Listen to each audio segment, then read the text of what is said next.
sabemos que está havendo, mas nós não vamos permitir esse domínio. Bora, simbora!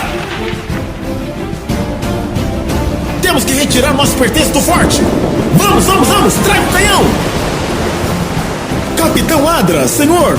Olha, eles não tomaram totalmente o forte, mas possuem um grande número de nativos com eles. São muitos, senhor.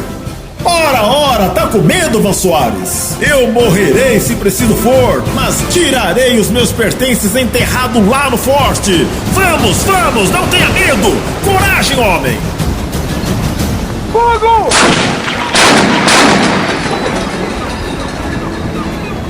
Enquanto o capitão Adrian e sua tropa avançavam rumo à fortaleza de Santa Catarina, uma grande multidão armada, constituída na sua maioria de índios tabajaras, com alguns oficiais portugueses, saíram ao seu encontro, dispostos a lutar.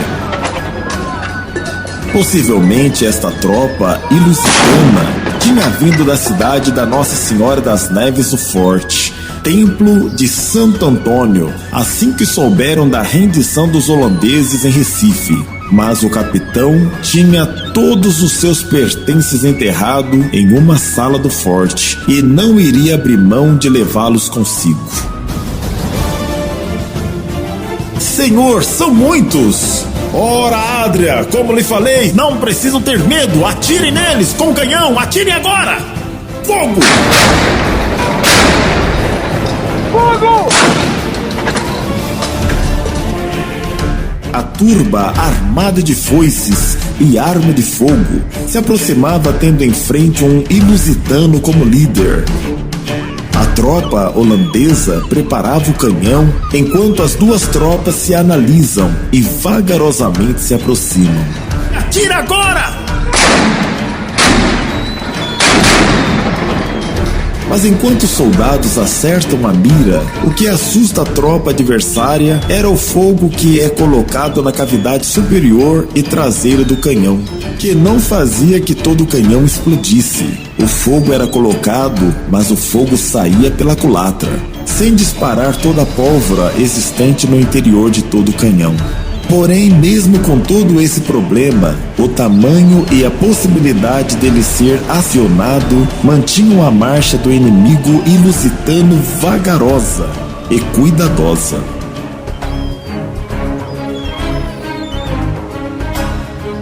Do lado sul da rua da antiga igreja estavam os holandeses, e vindo do lado norte os ilusitanos, dispostos a defenderem o forte abandonado.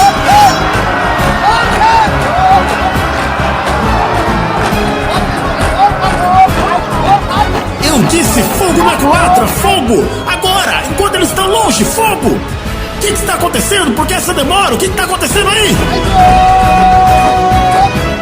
Enquanto o imediato do capitão Adrian gritava com os soldados embaraçados com o canhão, o seu grande amor, a Índia Potiguara, ao qual ele chamava de Mercier, chegou alvoroçada, segurando em seu braço direito, o chamando a fugir daquele confronto. Ele não sabia falar direito a sua língua tupi, mas entendia perfeitamente o que ela queria. Ela estava em pânico e queria que ele desertasse, evitando aquele confronto, pois a guerra estava perdida. Meu amor, vamos embora! Essa guerra está perdida! Não, Mercê, não sou um covarde! Não vou abandonar meu capitão! Tenho que ficar aqui! Vamos embora! Essa guerra está perdida e eles são muitos! Vamos embora! Eu não posso ir, por favor, vá embora! Não fique aqui, aqui é muito perigoso! Vamos embora! Essa guerra está perdida! Sai daqui, Mercê! Vai embora, por favor! Vamos! Essa guerra está perdida! Vamos! Aqui é perigoso demais! Você não pode ficar aqui! Não atrapalhe! A Índia insistia para que Van Soares abandonasse aquele confronto e, quase em desespero, puxava o seu braço. Na frente de todos, a tensão aumentava. Os ilusitanos confiantes se aproximavam, com a moral de vencedores, como se declarassem abertamente que não tinham medo.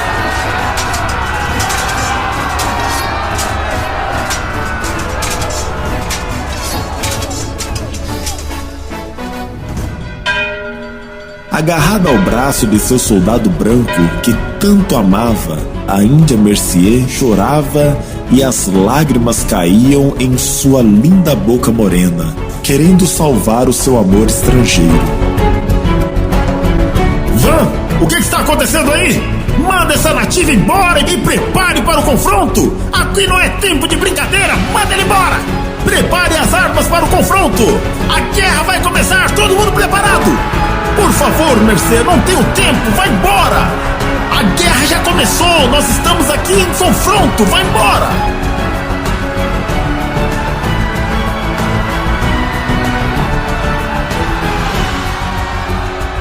As armas foram apontadas enquanto alguns soldados ainda tentavam fazer o canhão disparar, sobre o grito de Van Soares, que insistia no uso do canhão, até para igualar as forças que para os holandeses estava muito desigual. A munição não era o suficiente para derrubar nem um quarto daquela turba, e insistir naquele combate era algo quase suicida. Com a turba que vinha da direção norte para o sul, os olhares se cruzavam e o capitão ordenava a retirada da Índia Mercier, mas ela se agarrava ao seu amor desesperadamente. Eu não saio daqui sem você, meu amor. Eu não saio mesmo. Eu não saio daqui. Vambora. Vamos comigo. Vambora. Ô, Mercier, eu não sou covarde. Eu não posso deixar o meu capitão. A guerra já começou, vai embora. Os combatentes se prepararam e no ar já começava a ter um cheiro de morte. A turba raivosa se aproximava a uma distância perigosa. E Van Soares já não ouve mais os desesperados chamados de sua amada Índia. O líder lusitano, à frente dos tabajaras e caboclos que trazia, puxou a sua arma da cintura e apontou em direção aos holandeses, e dá o primeiro tiro.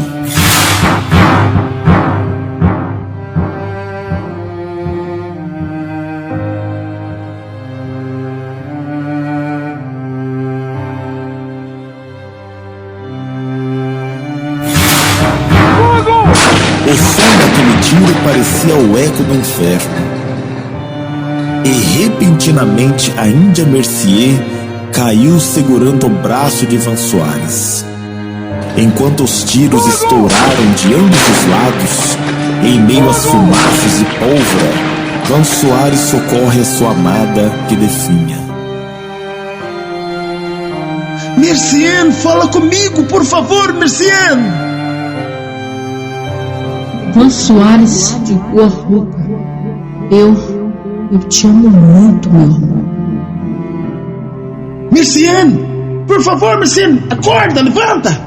Mercier, pelo amor de Deus, acorda! Mercier!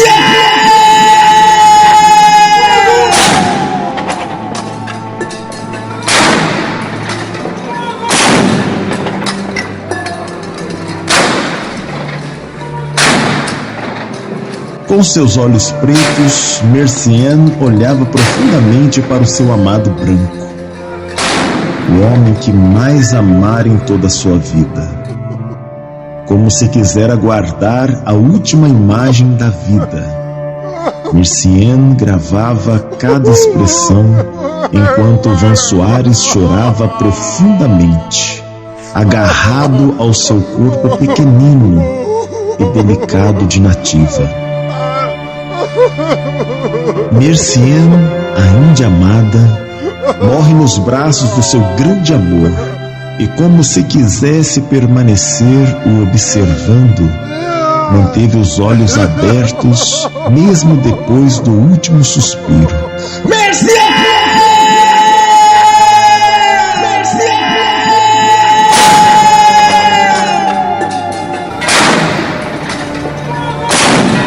Enquanto desesperado Van Soares de Goa segurava o corpo de sua amada em lágrimas, as duas turbas se enfrentam à distância como tiros. como se os dois grupos estivessem em uma espécie de observação respeitosa. O grito de Van Soares ecoou mais alto do que os tiros que estavam sendo disparados. A mata, os bichos e as pedras ouviram o som do desespero, que assustou até os irados combatentes. Van Soares repousa delicadamente o corpo de sua amada índia cor de canela e puxa sua espada em um punhal que recebera de seu pai. E em uma loucura repentina levanta-se e parte em direção ao oficial lusitano, cego a tudo e a todos, em um ato de plena insanidade, sem se preocupar se haveria vida depois daquela maratona. Seus amigos, sem saber o que deveriam fazer, o acompanharam, atirando e recebendo a devida resposta da parte dos lusitanos. A ira de Van Soares parecia ter contaminado a todos. Todos os holandeses, acompanhados por índios potiguaras, avançam sobre a grande turba em sua frente, mesmo esta sendo 3 vezes superior em números. Desesperados, os holandeses correm em busca do inimigo, como se quisessem vingar a vida da belíssima Mercienne. Em seus semblantes havia ódio e sede de vingança. Os lusitanos ficaram até admirados com tal atitude repentina e espontânea.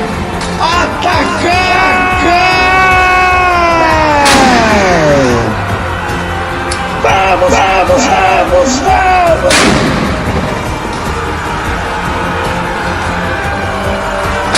Pega eles, vamos lá! Vamos! Tendo à frente Van Soares de Goa, os soldados holandeses correm como se estivessem numa maratona da morte, e o medo da morte não mais havia. Soldados cruzam a frente do oficial lusitano, mas a espada e o punhal de Van Soares Goa abre caminho de sangue e carne. Ele queria o assassino de seu amor, mesmo que fosse preciso morrer. Van Soares derruba 1, 2 e em frente ao lusitano recebe um tiro, do qual só sente o calor e o cheiro de pólvora no ar. Não o impede de saltar literalmente dezenas de vezes, mesmo depois dele não mais demonstrar nenhuma condição de vida. Enquanto o desesperado Van Soares desfere golpes, os soldados holandeses lutam no meio da multidão de nativos tabajaras. O vingador holandês permanece sobre o corpo do oficial português, enquanto a sua vista vai escurecendo.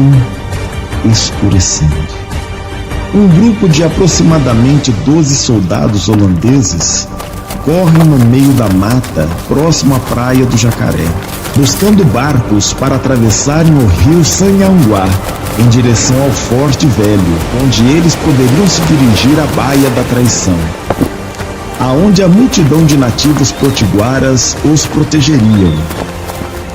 Eles carregavam um oficial sobre uma maca improvisada, com paus e cipós. Soldados, corram! Vamos! Eles estão vindo atrás de nós! Vamos!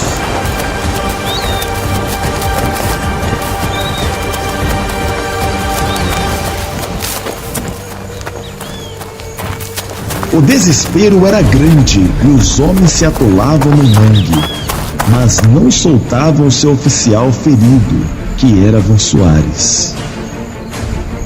Com seu ombro ferido, o oficial holandês vai acordando, mediante as batidas dos galhos de matos por onde os soldados passavam, em uma corrida desesperada.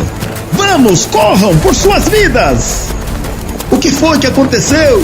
Você é um herói, Van Soares. Você matou o capitão português em frente de sua tropa. Você é um herói.